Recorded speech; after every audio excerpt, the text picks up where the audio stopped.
وبركاته. الحمد لله الذي يهدي من يشاء إلى سواء الطريق، وصلى الله على سيدنا ومولانا محمد وعلى آله وصحبه أهل العلم والولاية والتحقيق. اللهم صل وسلم وبارك على سيدنا ومولانا محمد الفاتح لما أغلق والخاتم لما سبق، ناصر الحق بالحق والهادي إلى صراطك المستقيم، وعلى آله حق قدره ومقداره العظيم. سبحانك لا علم لنا إلا ما علمتنا إنك أنت العليم الحكيم. رب اشرح لي صدري ويسر لي أمري واحلل عقدة من لساني يفقه قولي وسدد لساني واهد قلبي بجاه النبي. الحمد لله والشكر لله. Puji syukur kehadiran Allah Subhanahu wa taala, di mana pada kesempatan malam hari ini kita dikumpulkan oleh Allah Subhanahu wa taala. Tidak henti-hentinya kucuran nikmat anugerah dari Allah Subhanahu wa taala yang Ia berikan kepada kita, sehingga dengannya kita dapat berkumpul dan dengannya kita dapat duduk di tempat yang mulia dan insya Allah bersama orang-orang yang dimuliakan oleh Allah Subhanahu wa taala. Kita datang ke tempat ini dengan niat-niat yang berbeda-beda, dan mudah-mudahan tujuan kita semuanya diterima oleh Allah Subhanahu wa taala dan diangkat serta menjadi sarana bertambahnya hidayah kepada kita. Amin ya rabbal.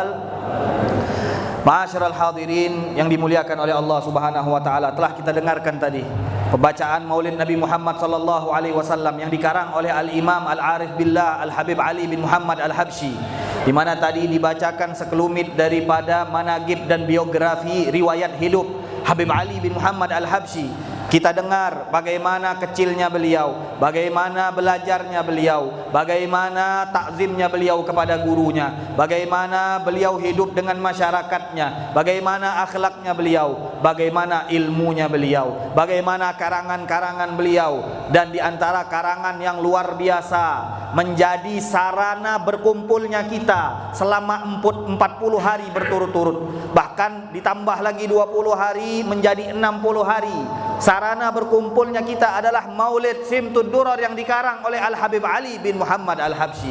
Bayangkan berapa banyak pahala yang didapatkan oleh Imam Al-Habib Ali bin Muhammad Al-Habsyi. Beliau sekarang sudah duduk nyaman tidur di kuburannya, dan pahala datang berkucuran kepada beliau. Anugerah datang terus menerus menghampiri kuburan beliau. Ini beliau dapatkan karena ilmu, ma'asyiral hadirin. Ini beliau dapatkan karena mengamalkan ilmu. Ini beliau dapatkan karena menyebarkan ilmu. Beliau sendiri yang menjelaskan, masyiyasurru qalban nabi mithlu nashril ilmi wa tablighihi wal amal bihi. Orang yang sangat berpengalaman, setelah dia belajar, setelah dia beribadah, setelah dia berkecimpung di dalam bidang ilmu, beramal dan kemudian menyebarkannya, beliau merasakan kenikmatan di dalam beribadah. Beliau merasakan kenikmatan di dalam kedekatannya kepada Allah, merasakan kenikmatan pada saat beliau menyebut nama Rasulullah. Kalau kita sekarang mungkin pada saat disebutkan nama Allah, disebutkan nama Rasulullah, masih biasa-biasa saja, belum ada kerinduan yang mendalam di hati kita. Tapi berbeda halnya dengan Habib Ali bin Muhammad Al-Habsyi. Kita dengarkan tadi bahwa di bawah mata beliau ada seperti aluran air mata beliau, di mana beliau setiap harinya menangis karena rindu terhadap baginda Rasulullah sallallahu alaihi wasallam. Ini yang beliau lakukan. Terlepas dari semua ini, kemudian beliau menyimpulkan, hal yang menyenangkan Nabi itu, kata beliau, 3 hal saja, ma'asyiral ikhwan. Silahkan kau cari amal ibadah lain, kata beliau, kau tidak akan dapat menyenangkan Nabi kalau kau tidak melakukan 3 ini. Kata beliau, cari ilmu. Alhamdulillah di kota Mentok kita ini, mau kau namakan itu majelis haul, mau kau namakan itu majelis maulid, mau kau namakan itu majelis taklim, yang penting kita niat datang di tiap-tiap perkumpulan untuk menuntut ilmunya Rasulullah. Karena tidak ada perkumpulan kita kecuali dibagikan dan disebarkan ilmu baginda Nabi Muhammad sallallahu alaihi wasallam. Sallu ala Nabi Muhammad.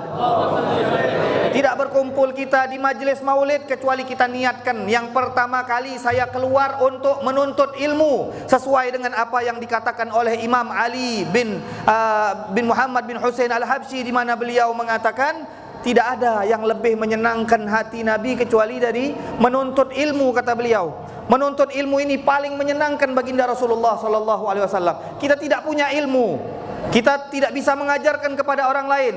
Jangan lupa majelis ilmu banyak, hadir di dalam majelis ilmu tersebut. Baginda Rasulullah mengatakan, man kharaja fi talabil ilmi fahuwa fi sabilillahi hatta yarji'. Kata baginda Rasulullah, barang siapa yang keluar untuk menuntut ilmu, makanya tadi saya katakan, kalau kita keluar maulid, niatkan nuntut ilmu. Kalau kita keluar untuk hadir acara hall, niatkan untuk nuntut ilmu, untuk mendengar faidah, untuk mendengarkan ilmu yang bermanfaat. Jangan lupa, jadikan niat yang pertama kali kita hadir di perkumpulan-perkumpulan baik untuk menuntut ilmu. Karena kata Nabi, barang siapa yang keluar dalam rangka menuntut ilmu, maka sama saja dia telah berjihad di jalan Allah Subhanahu wa taala, dicatat pahala jihad sampai dia pulang kelak ke rumahnya masing-masing. Rugi kalau orang tidak berniat untuk menuntut ilmu.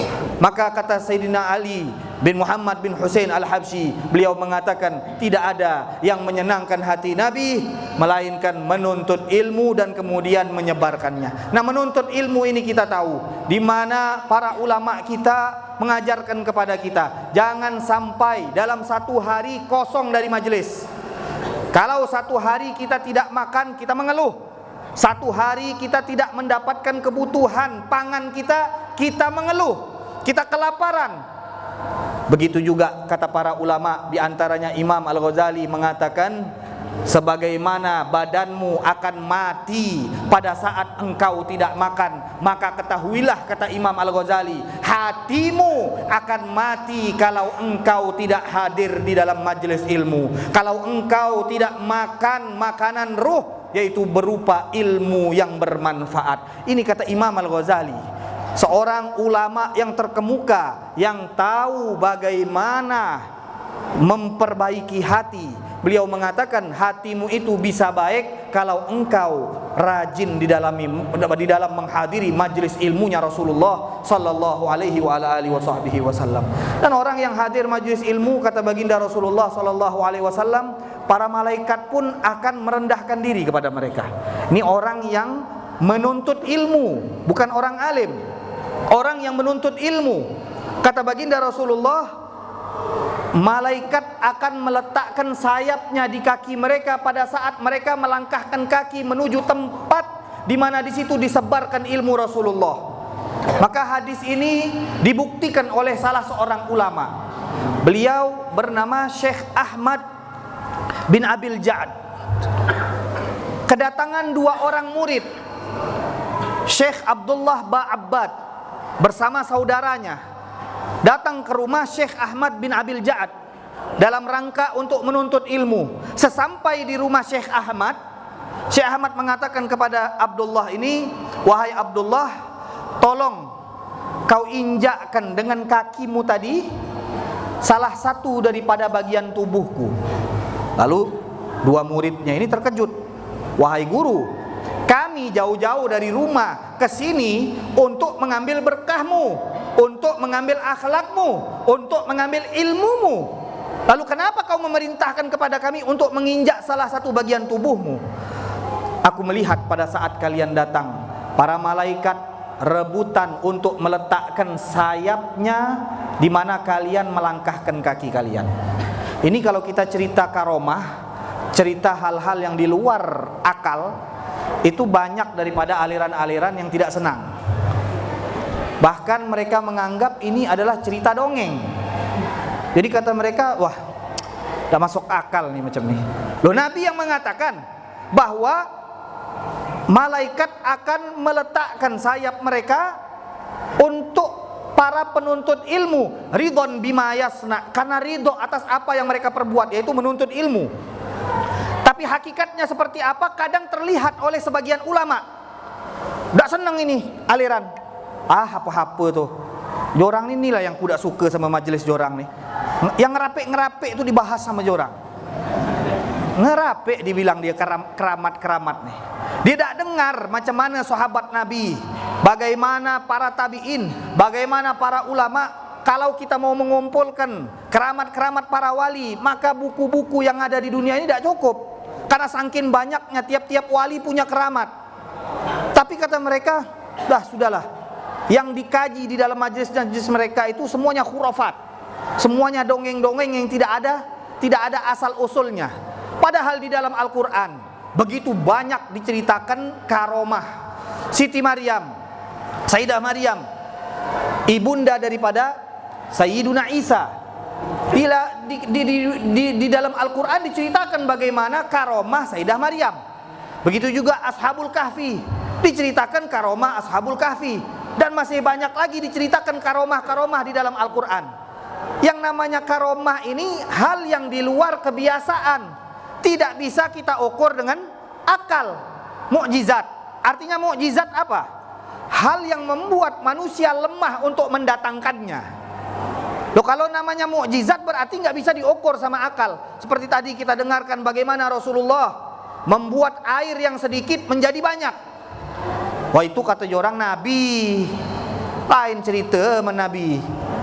Loh, kalau para ulama, para aulia, mereka kekasih-kekasih Allah, tidak bisa. Lalu bagaimana dengan cerita para sahabat Nabi Muhammad SAW? Sayyiduna Umar Ibnul Khattab, diceritakan banyak sekali keramat, karomah-karomah beliau.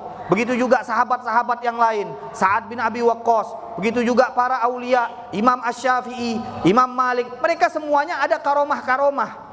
Nah, di mana hal ini membuat sebagian aliran itu kebakaran jenggot. Mereka mengatakan, orang nih tidak puas buat bid'ah maulid, ditambah pula manakib sahabat. Tak puas manakib sahabat, ditambah pula Habib siapa pula. Tak habis-habis manakib jorang nih. Nah, inilah yang digawe jorang.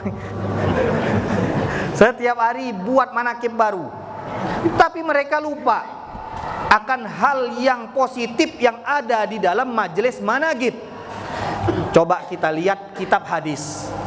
Hadis Imam Bukhari itu nanti akan ada di bab akhir manaqib sahabat, biografi sahabat. Muslim ada, Tirmizi ada.